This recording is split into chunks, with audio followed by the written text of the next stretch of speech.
Hello friends, मैं हूं Devendra Sahu. YouTube के इस चैनल डीके मैथ्स ट्यूटोरियल में आपका स्वागत है। हमने नया चैप्टर स्टार्ट किया है रिंग थ्योरी का, और इस नए चैप्टर के अंदर हमने प्रिंसिपल आइडियल डोमेन पीआईडी के बारे में समझा था फर्स्ट लेक्चर में। आज हम पीआईडी से रिलेटेड और भी बहुत सारे जो एग्जांपल्स हैं क्वोशिएंट रिंग से रिलेटेड, है ना, वो कैसे पीआईडी होता है या नहीं होता है उन पर हम बात करेंगे। साथ ही साथ one of the most important definition Euclidean domain ED पर हम बात करेंगे एग्जाम्पल्स के साथ। अगर आप चैनल में नए हैं तो प्लीज़ सब्सक्राइब कर लीजिए, बेल आइकन प्रेस कर लीजिए और वीडियो को कंप्लीट देखिए, ठीक है। More examples of PID, principal ideal domain के बारे में इससे पहले लेक्चर में बताया गया था। क्या होता है, सिंपल से डेफिनेशन रिवाइज हम कर लेते हैं, है ना। अगर आपने नहीं देखा तो ज़रूर देख लीजिए इससे पहले लेक्चर को। प्रिंसिपल आइडियल डोमेन क्या होता है ना। सबसे पहले तो आपको जो भी आप रिंग लेते हैं वो आपको इंटीग्रल डोमेन टैग करना है, ठीक है ना। तो एन इंटीग्रल डोमेन आर या in integral domain D set to be principal ideal domain if every ideal of D is principal ideal of D.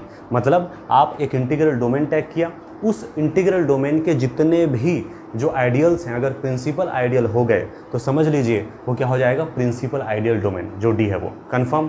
और हमने एक रिजल्ट भी देखा था कि every field is integral domain, every field is principal ideal domain PID करके। उनका reason यही था कि फील्ड के पास एग्जैक्टली टू आइडियल्स होते हैं और दोनों के दोनों प्रिंसिपल आइडियल होते हैं। इसका मतलब हो गया ना प्रिंसिपल आइडियल डोमेन। तो ये आपको अच्छे से पता होना चाहिए, ठीक है। अब हम एग्जाम्पल्स को देख लेते हैं। तो देखिए आज जो फर्स्ट एग्जाम्पल हमने लिया वो ये है, z2 of x upon x³ plus x plus 1 is PID और नॉट। ये मैंने क्वेश्चन लिया, क्वेश्चन के फॉर्म में लिया। तो बताइए क्या ये पीआईडी होगा। याद रखिए पॉलिनोमियल रिंग से रिलेटेड और जितने भी क्वोशिएंट रिंग से रिलेटेड जो कॉन्सेप्ट्स हैं, हमने इससे पहले वाले जो वीडियो लेक्चर जो सीरीज़ चला था रिंग ऑफ पॉलिनोमियल, जिसमें टोटल 10 वीडियो लेक्चर्स मैंने प्रोवाइड कराया था ना, उनको आप हो सकता है आपने देखा नहीं होगा, अगर देखा है तो ज़रूर देख लीजिए। बहुत इंपॉर्टेंट लेक्चर हैं, ठीक है ना। उसके अंदर हमने ये बहुत सारी चीज़ें, है ना, बताया था। और यहाँ तक कि जो लास्ट लेक्चर था उसमें 10th नंबर का 10वां, उसमें हमने क्वेश्चन प्रैक्टिस भी किया था, ठीक है। तो आपको पता होगा दो बहुत इंपॉर्टेंट रिजल्ट पर हमें बताया गया था, है ना। ये था कि let R be a C R that is commutative ring and let I be an ideal of R, then quotient ring of R relative to I, short में बोल देते हैं आर अपॉन आई, है ना, is field if and only if I is maximal ideal of R करके, ठीक है। बहुत इंपॉर्टेंट रिजल्ट है ये, है ना। R upon I is field if and only if I is maximal ideal of R, ठीक है। और एक सेकंड रिजल्ट ये था कि लेट, है ना, सेम वही R be a commutative ring and let I B, है ना, R be a commutative ring and let I be an ideal of R, है ना, ठीक है। ये सिंपल से मैं ऐसे कर दिया, ऐसे भी कर सकते हो आइडियल ऑफ आर करके, है ना। देन आर अपॉन आई मतलब कि quotient ring of R relative to I is integral domain I D if and only if I is prime ideal of R, है ना, कंफर्म है। यानी कि R upon I is integral domain if and only if I is prime ideal of R करके confirm है। ये बहुत ही important result है, इनका भी यूज़ होगा, ठीक है, क्योंकि क्वोशिएंट रिंग का कॉन्सेप्ट आ रहा है, ठीक है। अच्छा, एक और रिजल्ट है और वो ये है ना, थर्ड रिजल्ट के तौर पे, है ना, आपको पता होगा, है ना, P x is maximal ideal of F of x, है ना, या फिर in F of x if and only if. If and only if होने से ही जो रिजल्ट है वो दमदार हो जाता है, बहुत ज़्यादा इंपॉर्टेंट हो जाता है ना। If and only if P of x is irreducible polynomial in F of x या फिर ओवर एफ करके, ओवर फील्ड एफ, ध्यान रखना इस बात को, है ना, ठीक है। बहुत इंपॉर्टेंट रिजल्ट है। मतलब ये है जो भी आप पॉलिनोमियल रिंग लेते हैं, है ना, उसमें एफ जो है फील्ड होगा, like Q of x, Z p of x, है ना, R of x, C of x के फॉर्म में होगा, ठीक है। तो फील्ड के करस्पॉन्डिंग ये पॉलिनोमियल रिंग है। वैसे यह तो क्लियर है ये फील्ड होता है, लेकिन एफ ऑफ एक्स का भी फील्ड नहीं होता है ना। एफ ऑफ एक्स क्या होता है, एक इंटीग्रल डोमेन के तौर पे ही होता है, यह बात आपको अच्छे से पता होना चाहिए। एफ फील्ड है, याद रखिए, एफ ऑफ एक्स उनके करस्पॉन्डेंस पॉलिनोमियल रिंग हुआ, है ना। आपने एक पॉलिनोमियल लिया पी ऑफ एक्स, अगर ये इररिड्यूसिबल है तो समझ लीजिए, है ना, जो इनके द्वारा जनरेट होने वाला जो आइडियल होगा that is ideal generated by p of x is maximal ideal of F of x. Confirm है, तो इफ एंड ओनली इफ चलता है। Ideal generated by irreducible polynomial is always maximal ideal of F of x where F is field. Confirm है, तो ये बहुत important, अच्छे से याद रखना है। ठीक है, इन तीनों रिजल्ट्स का यूज़ यहाँ पर होने वाला है। तो देखिए फर्स्ट जो एग्जांपल है ना, ये क्या है, quotient ring of Z2 of x है ना relative to x³ plus x plus 1। याद रखिए दिस पॉलिनोमियल, याद रखिए दिस इज आइडियल है ना, this is an ideal generated bye x³ plus x plus 1। ठीक है, एक चीज़ मैं पहले बता दूँ, यहाँ पर ये जो Z2 है एक फील्ड है, ठीक है ना, अंडर मॉड्यूलो 2, इतना तो कंफर्म है, ठीक है ना। Z2 is field, finite field है, इतना क्लियर है, ठीक है। अब देखिए इसको मुझे प्रिंसिपल आइडियल डोमेन दिखाना है, तो वह इनके पहला जो तरीका होगा ये होगा कि इनके जितने भी आइडियल्स हैं सबके सब प्रिंसिपल आइडियल जो हैं वो बताना पड़ेगा, डेफिनेशन के अगर थ्रू जाना है तो। या दूसरा तरीका हो सकता है मैं रिजल्ट्स के थ्रू जाऊँ, रिजल्ट्स के थ्रू हो सकता है कि इसे फील्ड हम दिखा दें, फिर डायरेक्ट इंप्लाई कर जाएगा PID। अगर फील्ड नहीं होगा तो फिर हम दूसरे तरीका फोकस करेंगे। क्लियर हो रहा है तरीका? तो सबसे पहले हम इसके फील्ड है या नहीं वो पहले देख लेते हैं। तो देखिए ये जो है इसमें नीचे जो दिया गया है x³ प्लस x प्लस 1, ये हमारा पॉलिनोमियल है, इतना तो क्लियर है। और ये जो पॉलिनोमियल है इरिड्यूसिबल है कि रिड्यूसिबल है, Z2 पर चेक कर लेते हैं। तरीका क्या होता है ना, अप टू डिग्री 3 के लिए Z2 के अंदर जितने भी एलिमेंट हैं उसको रखते जाइए। f(0) देखिए, f(1) देखिए, 0 प्लस 0 प्लस 1, 1 आ गया, नॉट इक्वल टू 0, ठीक है। इसी तरह से 1 रखेंगे तो 1³ प्लस 1 प्लस 1, तो ये कितना आ गया, 1 1 2 1 3 आएगा, अंडर मॉड्यूल 2 1 ही आएगा, not equal to 0। That is f of x non zero for every x belongs to Z2। This implies that f of x is irreducible, है ना, f of x is irreducible over field Z2 करके। इतना clear हुआ? मतलब जो भी आपने लिया है ना पॉलिनोमियल, वो क्या है, इररिड्यूसिबल है ना। This is an ideal generated by irreducible polynomial and so, है ना, ओवर फील्ड, याद रखिए over field Z2 and so, है ना, this will be maximal ideal according to the result. Confirm है ना, this is maximal ideal in Z2 of x, है ना। और एक रिजल्ट हमने देखा था कि R/I is field if and only if I is maximal ideal of R, है ना। This is maximal ideal of Z2 of x and so this will be field. इतना क्लियर हुआ, है ना। इसका मतलब ये हो गया Z2 of x upon x³ plus x plus 1 is field. Confirm, directly implies, है ना, दिस रिंग इज, है ना, PID, principal ideal domain. Confirm है, field implies PID। Clear? Second example देखिए, Q of x upon x³ plus 1 is PID और not. इसे भी मैंने क्वेश्चन के पैटर्न में लिया है, ठीक है ना। अब बताइए ये PID है या नहीं, ठीक है। सेम वही तरीका, देखने का तरीका वही होगा। ये तो क्लियर है, यहाँ जो Q है वो क्या है, फील्ड है, ठीक है ना, Q इज फील्ड, ठीक है। उसके करस्पॉन्डिंग Q ऑफ x क्या है, polynomial ring. Clear? Quotient ring of Q of x relative to this polynomial ideal, ठीक है ना। तो सबसे पहले क्या करेंगे, जो x³ प्लस 1 है उसके बारे में इंफॉर्मेशन देख लेते हैं। x³ plus 1 that means x plus 1 x² plus x² minus x plus 1, ठीक है ना। We know that x plus 1 and x³ minus x plus 1 both belong to, है ना, both belong to Q of x करके। मतलब अर्थ ये हुआ, ये जो x³ प्लस 1 है जो Q ऑफ x से लिया गया है उसे हम दो अलग अलग ब्रेक कर सकते हैं, है ना। Both are not unit, that means this is not irreducible, that is irreducible नहीं हुआ, इसका मतलब क्या है, रिड्यूसिबल हुआ, ठीक है ना। अब ये जब रिड्यूसिबल हो गया तो फिर भाई ये मैक्सिमल आइडियल नहीं होगा, क्योंकि ये रिजल्ट यही कहता है ना, इफ एंड ओनली इफ, है ना भाई, इसलिए, है ना, this is maximal ideal if, है ना, maximal ideal over field Q या इन Q of x if and only if this polynomial is irreducible over field करके। अगर वो इरिड्यूसिबल नहीं है, रिड्यूसिबल ओवर फील्ड है, तो if and only if obvious सी बात है कि मैक्सिमल आइडियल नहीं होगा। क्लियर? अब ये मैक्सिमल आइडियल नहीं है, ये तो क्लियर हो गया, this is not maximal ideal. देख सकते हैं कितना इंपॉर्टेंट, जितने भी रिजल्ट हमने पहले वाले जो लेक्चर्स में पढ़े तो सभी यहाँ रिविजन हो रहा है ना, ठीक है, नॉट मैक्सिमल आइडियल करके। अब ये मैक्सिमल आइडियल नहीं है तो ऑब्वियस सी बात है कि क्वोशिएंट रिंग के लिए कंडीशन क्या था, R/I is field if and only if I is, है ना, मैक्सिमल आइडियल। तो I मैक्सिमल आइडियल नहीं है, इफ एंड ओनली इफ चलता है, तो नॉट मैक्सिमल आइडियल। तो ऑब्वियस सी बात है Q of x upon x³ plus 1 is not field. Okay, अब फील्ड नहीं है। अब ये नहीं कि फील्ड नहीं है तो फिर PID भी नहीं होगा, ऐसा आप नहीं कह सकते, बिकॉज ये होता है ना, एवरी फील्ड इज PID, है ना, but converse need not be true, है ना, converse not true, in general true नहीं है। एग्जाम्पल दिया गया था इससे जस्ट पहले लेक्चर में, है ना, Z of I both are not field but both are PID, principal ideal domain. तो याद रखना है कि फील्ड, है ना, इंप्लाई कर देता है PID को, लेकिन कन्वर्स टू नहीं है, ये भी जानते ही हैं। कन्वर्स टू नहीं मतलब पीआईडी होने से ये इंप्लाई नहीं होता कि फील्ड होगा। और जस्ट इसका दूसरा मीनिंग ये भी समझिए, फील्ड ना होने से आप ये नहीं कह सकते कि पीआईडी नहीं होगा, है ना, ठीक है, क्योंकि ये दोनों जो है फील्ड नहीं है उसके बावजूद पीआईडी है। कंफर्म हुआ, रिजल्ट समझ आ रहा है। तो प्रैक्टिस अच्छे से करना है। अब इस क्वेश्चन को छोड़ना नहीं है, इसको बनाना पड़ेगा, क्योंकि अभी तक ये इन्फॉर्मेशन नहीं मिला कि ये पीआईडी है या नहीं, ठीक है। तो अब क्या करेंगे, याद होगा मैं 3 रिजल्ट दिखाया था, है ना, और ये 3 जो रिजल्ट दिखाया था उसमें प्राइम आइडियल पर भी रिजल्ट था, कहीं ना कहीं वहाँ से लिंक हो सकता है। देखिए x³ + 1 belongs to q of x, है ना, इसको आप ब्रेक करके किए थे, थोड़ा सा इसको आप फोकस करते हैं। x³ x+1 and x² - x+1 both belong to q of x such that, है ना, x+1 डॉट x² - x+1 बोले तो x³ + 1 बिलोंग्स टू x³, है ना, +1 करके, ठीक है।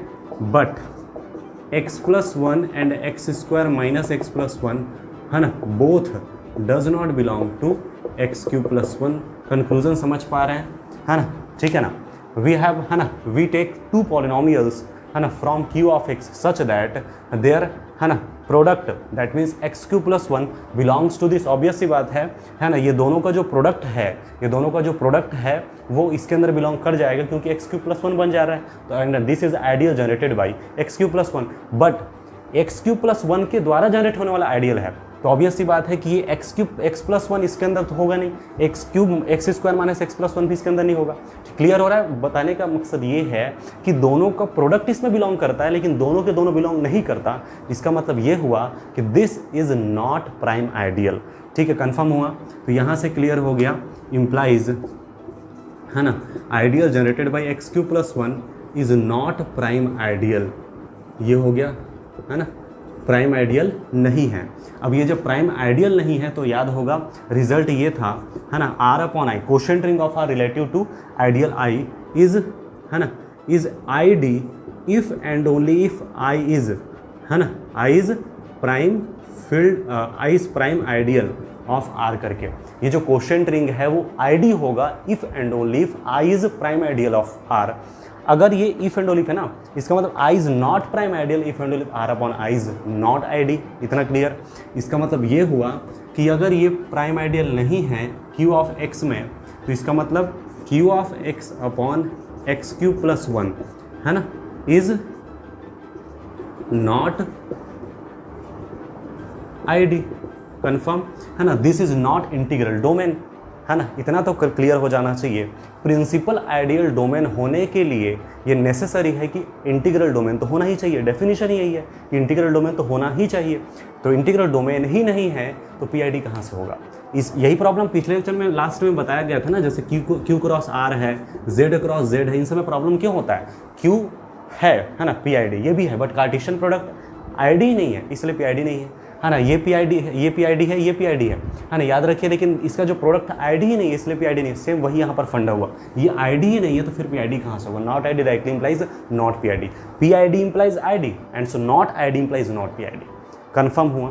थर्ड एग्जांपल देखिए, quotient ring of Z of X relative to this polynomial ideal is PID और नॉट, ठीक है, पूछा गया। याद रखिए जो नीचे में जो आइडियल दिया गया यहाँ 2 अलग अलग एलिमेंट के द्वारा जनरेट हो रहा है ना, बोले तो ideal generated bye 3 and x करके, बट ऊपर में Z ऑफ X है, ये भी ध्यान रखिए। तो Z of X upon this is PID और नॉट, ये क्वेश्चन है। सोचिए, अगर आपने केयरफुल्ली इससे पहले जितने भी लेक्चर्स बताए गए थे रिंग ऑफ पॉलिनोमियल्स में अगर आपने देखा है तो डायरेक्ट आप जानते हैं रिजल्ट, है ना, और वो ये है कि Z of X upon 3x, है ना, इज आइसोमॉर्फिक टू Z3 करके। कन्फर्म है? यहाँ m लिखूँ तो m, 4 लिखूँ तो 4, है ना, आइसोमॉर्फिक टू Z3। आइसोमॉर्फिक का मीनिंग क्या होता है? What is the meaning of isomorphic? Isomorphic का मतलब यही होता है दोनों के बीच में 1-1 ऑन-टू और होमोमॉर्फिज्म है। ये तो सामान्य मीनिंग हुआ, लेकिन जो लॉजिकली अगर हम समझें तो ये है all the abstract properties of this ring and this ring are same. मतलब इनकी जितने भी प्रॉपर्टीज़ हैं इनकी है, इनकी जितनी प्रॉपर्टीज़ हैं इनकी है। Z3 इज फील्ड, ओके, तो अगर ये फील्ड है तो ये भी फील्ड होगा। सिंस Z3 इज फील्ड, है ना, therefore this quotient ring Z of X upon 3x is field. इतना क्लियर हुआ? अब अगर ये फील्ड है तो ऑब्वियस सी बात है every field is PID, that mean this is, है ना, PID, principal ideal domain. Confirm हुआ? तो अब देख सकते हैं यहाँ पर अगर डायरेक्ट रिजल्ट के तौर पे अगर लिखना चाहें तो इसी में अगर मैं यहाँ 4 कर दूँ नेक्स्ट एग्जाम्पल के तौर पे, है ना, तो Z4 होगा। Since Z4 is not ID, है ना, ID नहीं, because we know that finite integral domain is field. ठीक है, फाइनाइट की सिचुएशन में फाइनाइट रिंग अगर है आपका, अगर वो इंटीग्रल डोमेन है तो फील्ड है तो integral domain, if and only चलता है। ठीक है, आपने Z4 लिया, Z4 तो इंटीग्रल डोमेन ही नहीं है, इसका मतलब देयरफॉर Z ऑफ x अपॉन 4x is not ID, and we know that PID implies, है ना, ID, not ID implies not PID। यही तो होता है ना, P इम्प्लाइज Q, तो negation Q implies negation P, तो PID इम्प्लाइज ID, तो not ID implies not PID। अब नॉट ID इसका मतलब ऑब्वियस सी बात है कि नॉट PID। तो यहाँ से आप डायरेक्ट रिजल्ट के तौर पे बना सकते हैं, अलग से नोट कर लीजिए। तो नोट क्या मिला यहाँ से, है ना, नोट ये हुआ कि Z of x upon PX, है ना, या मैं हाँ M भी लिख लेता हूँ, is PID if and only if M is prime number. ठीक है, शॉर्ट में आप P लिख सकते हो, क्योंकि ये जो होगा आइसोमॉर्फिक टू ZM होगा और M जो है प्राइम नंबर होना जरूरी है, और ये इफ एंड ओनली इफ चलेगा, होगा तभी PID होगा। ठीक है, M प्राइम नंबर होगा, अगर PID हो तो M प्राइम नंबर होगा। क्लियर हुआ? तो दिस इज PID। क्लियर? और भी बहुत सारे एग्जाम्पल्स है ना, जैसे आपने ये लिया, है ना, ये ले सकते हैं Z7 of I of X upon Z7 of I upon ये मैंने लिया। ठीक है, ये PID है कि नहीं, है ना, this isomorphic to Z7 and we know that Z7 is field and so this will be field करके। क्लियर है? बहुत सारे एग्जांपल्स, इसमें अगर 3 लिया जाए तो भी सेम वही, Z3 is field and so this will be, है ना, PID करके, field and so PID, obvious सी बात है। क्लियर है? बहुत सारे एग्जांपल्स इससे पहले लेक्चर में भी कवर किए थे, आज भी हमने कवर किया। खुद से भी बहुत सारी प्रैक्टिस कीजिए, और किसी भी तरह से डाउट निकल के सामने आता है बेहिचक बेझिझक आप कमेंट कर सकते हैं। अब हम डेफिनेशन देखेंगे यूक्लिडियन डोमेन का। डेफिनेशन देखिए, यूक्लिडियन डोमेन शॉर्ट में कहते हैं ED करके, ठीक है ना, ED। An integral domain D plus dot is set to be Euclidean domain ED if there exists a function D from set of non-zero elements of D to set of non-negative integers, है ना, such that first point is that, second point is that, है ना, D of A less than or equal to D of A dot B for every non-zero element A belongs to D, non-zero element B belongs to D, and second point is let A belongs to D and non-zero element B belongs to D, then there exists some QR in D, that is QR belongs to D, such that A equals to BQ plus R where R equals to 0 और D of R less than D of B करके। ठीक है ना, है ना, ये actual में क्या है, डिवीजन एल्गोरिथम ही तो है ना, याद रखिए A equals to BQ plus R करके, तो दो चीज़ें यहाँ पर है।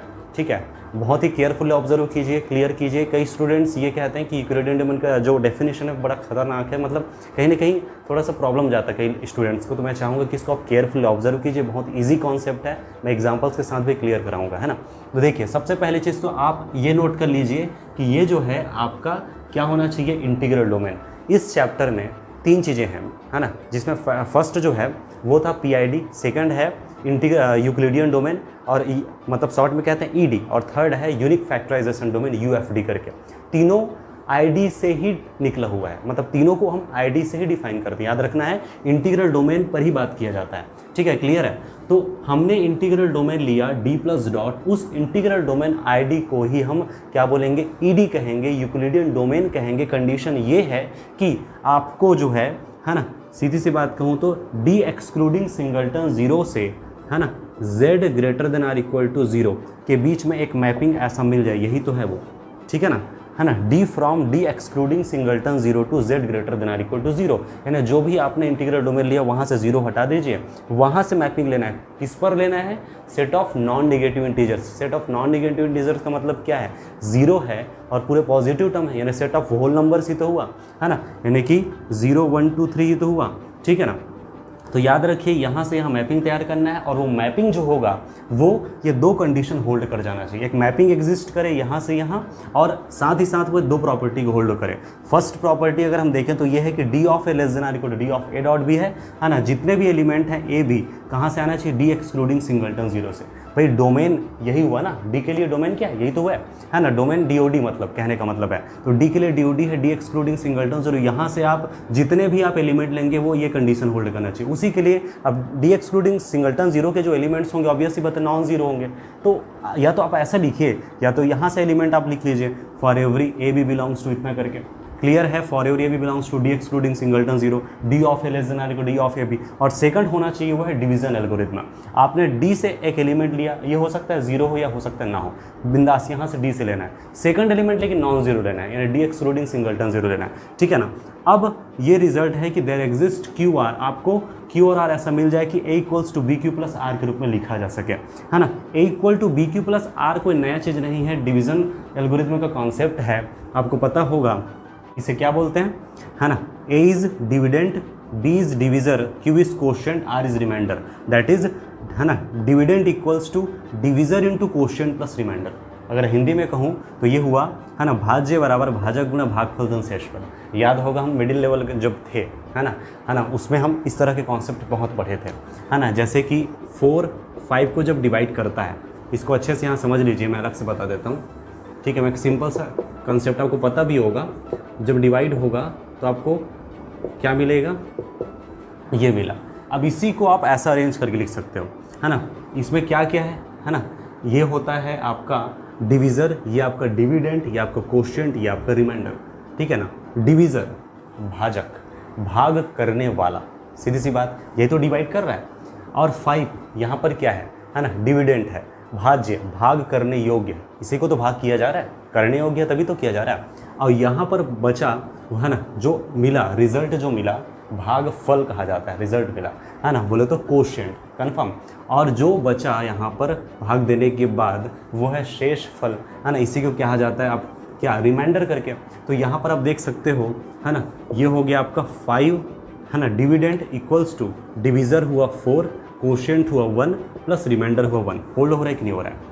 मैं सिंपल सा बात यहाँ पर बताया, जो ये है ना, यहाँ पर जो लिखे थे equals to B Q plus R, उसका मीनिंग ये है, क्लियर हुआ। और ऑब्वियस सी बात है, क्यू क्वेश्चन के लिए यूज़ हुआ था, आर, है ना, जो है रिमाइंडर के लिए यूज़ हुआ था, ठीक है। और जो रिमाइंडर होता है आइदर जीरो और पॉजिटिव, ऑब्वियस सी बात है, तो या तो जीरो होगा या तो, है ना, याद रखना पॉजिटिव है। लेकिन यहाँ कंडीशन क्या बताया गया है, जो भी फंक्शन लिया है डी, उनके रिस्पेक्ट में ये कंडीशन होल्ड करना ज़रूरी है। क्लियर हुआ। तो दो चीज़ें हैं यहाँ पर, इन दोनों कंडीशन को जब होल्ड हो जाता है तब जो भी integral domain D plus dot T उसको क्या कहते हैं, यूक्लिडियन डोमेन। कन्फर्म हुआ। डेफिनेशन को और अच्छे से रिवाइज कीजिए, है ना, मैं एग्जाम्पल्स दे रहा हूँ, वहाँ से और अच्छे से क्लियर हो जाएगा। एग्जाम्पल्स देखिए। First point, Z is N ED और नॉट, है ना, जो जेड है रिंग ऑफ इंटीजर्स है, वो यूक्लिडियन डोमेन है या नहीं, ये पूछा गया, ठीक है। तो इनके लिए क्या करना पड़ेगा, है ना। तो सबसे पहले तो मैं बता दूं कि ये सीधा मैं बता रहा हूँ कि है यूक्लिडियन डोमेन है, ईडी है। अब आपका क्वेश्चन होगा कि यूक्लिडियन डोमेन है तो क्यों है, तो प्रूफ करना पड़ेगा। तो प्रूफ देखिए, सबसे पहले चीज़ तो है, जो भी आप ले रहे हो रिंग, उसे क्या होना चाहिए, है ना, जो भी आप ले रहे हो उसको इंटीग्रल डोमेन होना चाहिए, तो नेसेसरी है, आईडी होना ही चाहिए। तो ऑब्वियस सी बात है, तो है ही, है ना, Z is an integral domain करके आईडी है। आईडी होने के बाद कंडीशन क्या था, there exists a mapping from, है ना, जो भी आपने लिया है, जैसे यहाँ डी के जो लिया वो जेड है, वहाँ से आप जीरो हटा दीजिए, that is Z excluding singleton zero, है ना। जेड एक्सक्लूडिंग सिंगलटन जीरो से आपको मैपिंग मिलना चाहिए, कहाँ पर, है ना, सेट ऑफ होल नंबर पर, या set of non negative integers पर, जिसको मैंने Z greater than or equal to zero से शो कर दिया। क्लियर है ना, इसके अंदर है 0 1 2 3 एंड सो ऑन करके। कन्फर्म, इनके बीच में एक मैपिंग मिल जाना चाहिए, जो दो अलग अलग कंडीशन जो था वो होल्ड करे। क्लियर हुआ। तो मैं बता दूं, देयर एग्जिस्ट्स अ मैपिंग, है ना, there exists a mapping D from Z excluding singleton zero to Z greater than or equal to zero, है ना, बाई, है ना, या सच दैट, है ना। तो मैपिंग डिफाइन होता है, किस तरह से डिफाइन होगा मैं बता देता हूँ। डी ऑफ एक्स, है ना, equal to mod of X for every X belongs to Z excluding singleton zero, मैंने डिफाइन कर दिया, है ना, एक मैपिंग मैंने डिफाइन किया, है ना, जेड एक्सक्लूडिंग सिंगलटन जीरो से डी एक्सक्लूडिंग सिंगलटन जीरो से Z greater than or equal to zero के बीच में D of X equal to modulus of X करके, ठीक है। और एक्स कहाँ से आ रहा है, जेड एक्सक्लूडिंग सिंगलटन जीरो से। इतना क्लियर हो गया, ठीक है। मैपिंग जो डिफाइन किया वो दो कंडीशन होल्ड करता है कि नहीं, वो देखते हैं, है ना। Let's check first point, D of X तो मैं एक चीज़ बता दूँ, for every A B belongs to, है ना, जेड एक्सक्लूडिंग सिंगलटन जीरो। इसी को आप ये लिख सकते हो, non zero A common non zero B from Z, या फिर A B from Z excluding singleton zero, एक ही मतलब है ना। D of A equals to mod of A, and we know that mod of A less than or equal to mod of A dot B, and we know that also mod of A dot B, है ना, is D of A dot B करके, है ना, that is D of A less than or equal to D of A dot B करके। इतना clear हुआ, है ना। बिल्कुल सिंपल सा समझ आ रहा होगा कि D of A according to the definition mod of A, and also we know that mod of A less than or equal to mod of A dot B, ठीक है ना। अब ये जो mod of A dot B है ना, आप खुद सोचिए ना, mod of 1 less than mod of 1.2, अगर सेम एलिमेंट है ना, 1 तो इक्वल भी होगा, इक्वलिटी भी होल्ड होगी, तो हमेशा ये तो होता ही है। और ये क्या है, अकॉर्डिंग टू द डेफिनेशन फिर से ये तो देख सकते हैं, this less than or equal to this हुआ कि नहीं, फर्स्ट कंडीशन होल्ड। हम जेड पे बात कर रहे हैं, सेकंड प्रॉपर्टी तो दिखाने की ज़रूरत नहीं, डायरेक्ट हो भी जाएगा ना। सेकंड कंडीशन है ना, सेकंड कंडीशन डिवीजन एल्गोरिथम से होल्ड हो जाएगा, a equals to B Q plus r हमेशा इंटीजर्स में होता ही है, ठीक है। तो इसको अगर दिखाना भी चाहें तो देख सकते हैं, ए बिलोंग्स टू जेड, ठीक है, for every a belongs to Z and 0 not equal to b belongs to Z, there exist, है ना, some q comma r belongs to Z such that a equals to B Q plus r. कहाँ से होगा ये, जो a equals to B Q plus r जो hold होता है वो होता है डिवीज़न एल्गोरिथम, ठीक है ना। तो मैं डायरेक्ट यहीं पर लिख देता हूँ, है ना, ये होगा a equal to B Q plus r करके, ठीक है। अब ये जो आप लिखे हैं उसमें आर के लिए कंडीशन भी होता है कि आर 0 होगा या तो, है ना। अब यहाँ आपको पता है, मैं एग्जांपल लेकर भी बताया था, है ना, कि जब ए जो है उनको डिवाइड करेगा बी, है ना, तो रिमाइंडर बचेगा, है ना, सॉरी कोशेंट होगा क्यू और रिमाइंडर बचेगा आर, ये बताया गया था, ठीक है ना। जो रिमाइंडर होता है या तो 0 होता है या तो इस बी से छोटा होता है, डिविज़र से छोटा होता है ना, यानी कि ये हो जाएगा आर लेस देन, है ना, बी करके। अब बी निगेटिव हुआ तो फिर प्रॉब्लम हो जाएगा, इसलिए मॉडुलस कर देते हैं। अब mod of R less than mod of B, तो D of R less than D of B hold हुआ कि नहीं हुआ, तो R equal to 0, D of R less than D of B, और ये तो जेड पर इंटीजर पर होता ही है, बेसिक प्रॉपर्टी ही है, दोनों प्रॉपर्टी होल्ड हो गया, and so Z is Euclidean domain ED करके।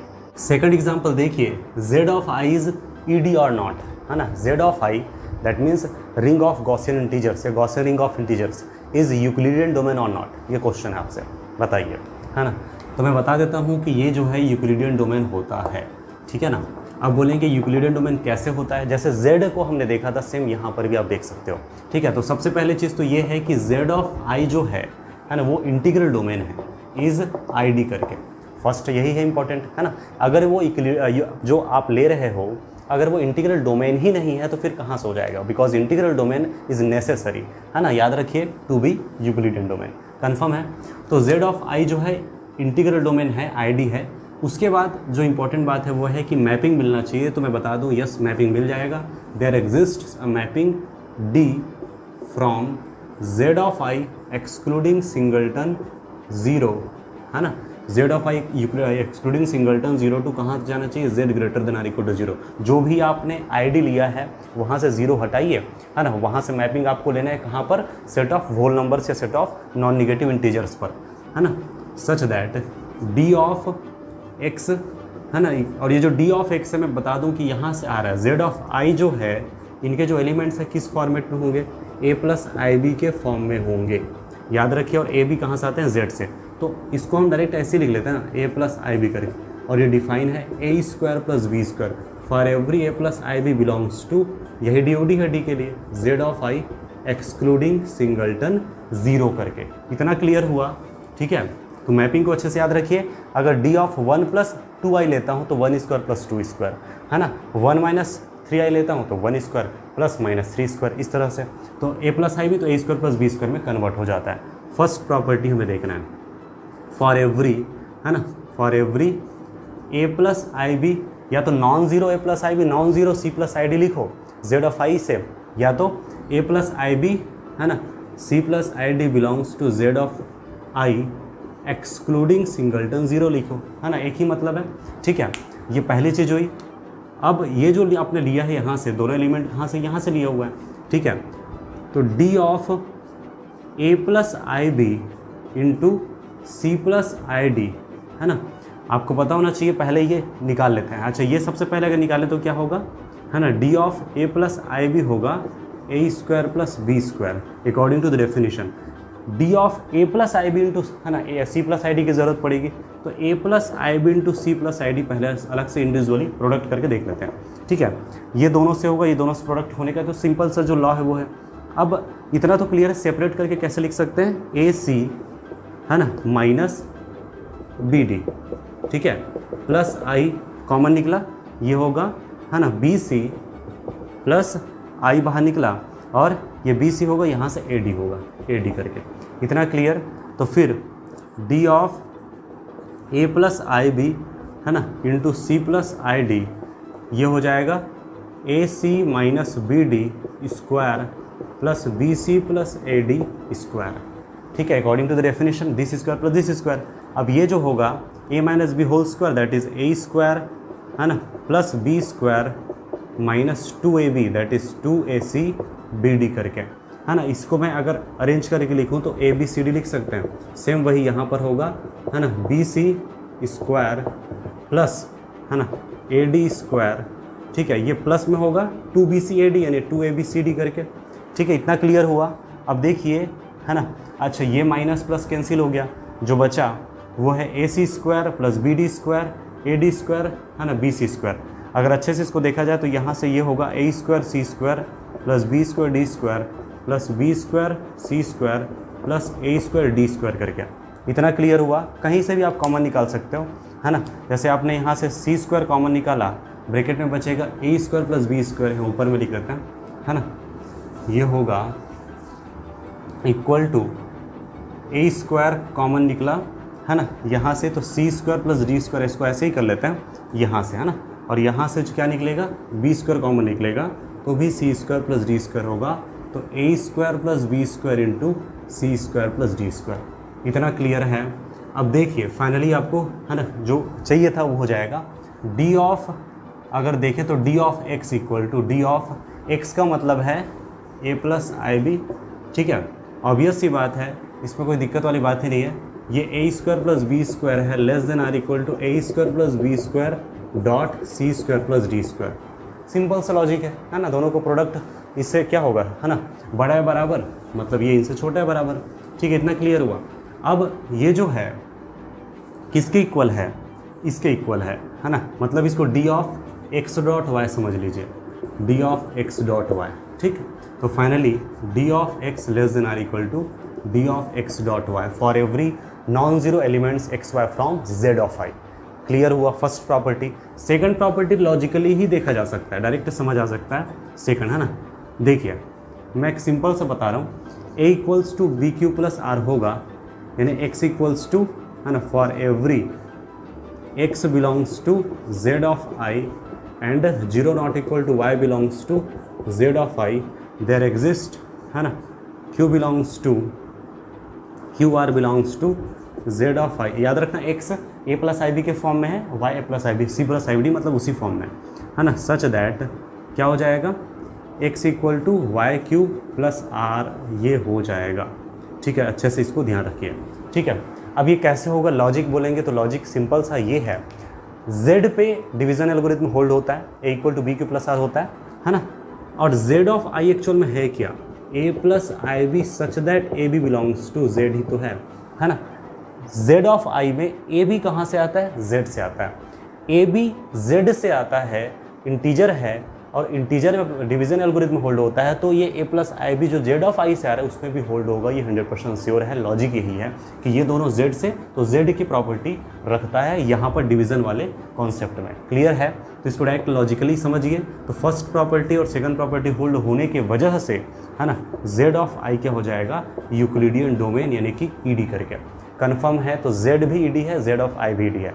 ठीक है, और भी एग्जांपल्स बचे हुए हैं, है ना, जैसे फील्ड से रिलेटेड है ना, और जैसे यूक्लिडियन डोमेन है, प्रिंसिपल आइडियल डोमेन, उन दोनों के बीच में रिलेशन क्या है, इन सारे कॉन्सेप्ट्स को हम नेक्स्ट लेक्चर में कवर करेंगे। यूएफडी को भी हम नेक्स्ट लेक्चर में ही देखेंगे, है ना। और जितना भी बताया गया आज, उनसे रिलेटेड खुद से एग्जाम्पल लीजिए, प्रैक्टिस कीजिए, और कोई भी डाउट निकल के सामने आता है बेझिझक कमेंट कर सकते हैं। आई होप आज का जो वीडियो लेक्चर है क्लियर हुआ होगा। पसंद आए तो लाइक कीजिए, अपने फ्रेंड्स को शेयर जरूर कीजिए।